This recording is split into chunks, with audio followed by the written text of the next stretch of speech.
Price God. இன்றைய தியானம் 1 கொரிந்தியர் 10:9-14 வரை. அவர்களில் சிலர் கிறிஸ்துவை பரீட்சை பார்த்து பாம்புகளால் அழிக்கப்பட்டார்கள். அதுபோல நாமும் கிறிஸ்துவை பரீட்சை பாராதிருப்போமாக. அவர்களில் சிலர் முறுமுறுத்து சங்காரக்காரனாலே அழிக்கப்பட்டார்கள். அதுபோல நீங்களும் முறுமுறுக்காதிருங்கள். இவைகள் எல்லாம் திருஷ்டாந்தங்களாக அவர்களுக்கு சம்பவித்தது. உலகத்தின் முடிவு காலத்தில் உள்ள நமக்கு எச்சரிப்பு உண்டாகும்படி எழுதப்பட்டும் இருக்கிறது. இப்படி இருக்க தன்னை நிற்கிறவன் என்று எண்ணுகிறவன் விழாதபடிக்கு எச்சரிக்கையாய் இருக்க கடவன்.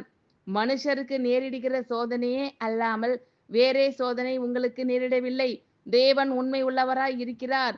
உங்கள் திராணிக்கு மேலாக நீங்கள் சோதிக்கப்படுகிறதற்கு அவர் இடம் கொடாமல் சோதனையை தாங்கத்தக்கதாக சோதனையோடு கூட அதற்கு தப்பிக்கொள்ளும்படியான போக்கையும் உண்டாக்குவார். ஆகையால் எனக்கு பிரியமானவர்களே, விக்கிரக ஆராதனைக்கு விலகி ஓடுங்கள். அவர்களில் சிலர் கிறிஸ்துவை பரீட்சை பார்த்து பாம்புகளால் அழிக்கப்பட்டார்கள்.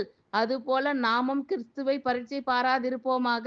அவர்களில் சிலர் முறுமுறுத்து சங்காரக்காரனாலே அழிக்கப்பட்டார்கள். அதுபோல நீங்களும் முறுமுறுக்காதிருங்கள். இவைகள் எல்லாம் திருஷ்டாந்தங்களாக அவர்களுக்கு சம்பவித்தது. உலகத்தின் முடிவு காலத்தில் உள்ள நமக்கு எச்சரிப்பு உண்டாகும்படி எழுதப்பட்டும் இருக்கிறது. இப்படி இருக்க தன்னை நிற்கிறவன் என்று எண்ணுகிறவன் விழாதபடிக்கு எச்சரிக்கையாய் இருக்க கடவன். மனுஷருக்கு நேரிடுகிற சோதனையே அல்லாமல் வேறே சோதனை உங்களுக்கு நேரிடவில்லை. தேவன் உண்மை உள்ளவராய் இருக்கிறார். உங்கள் திராணிக்கு மேலாக நீங்கள் சோதிக்கப்படுகிறதற்கு அவர் இடம் கொடாமல் சோதனையை தாங்கத்தக்கதாக சோதனையோடு கூட அதற்கு தப்பிக்கொள்ளும்படியான போக்கையும் உண்டாக்குவார். ஆகையால் எனக்கு பிரியமானவர்களே, விக்கிரக ஆராதனைக்கு விலகி ஓடுங்கள். ஆமென். Thank you lord. கர்த்தர் உங்கள் அனைவரையும் ஆசீர்வதிப்பாராக. God bless you all.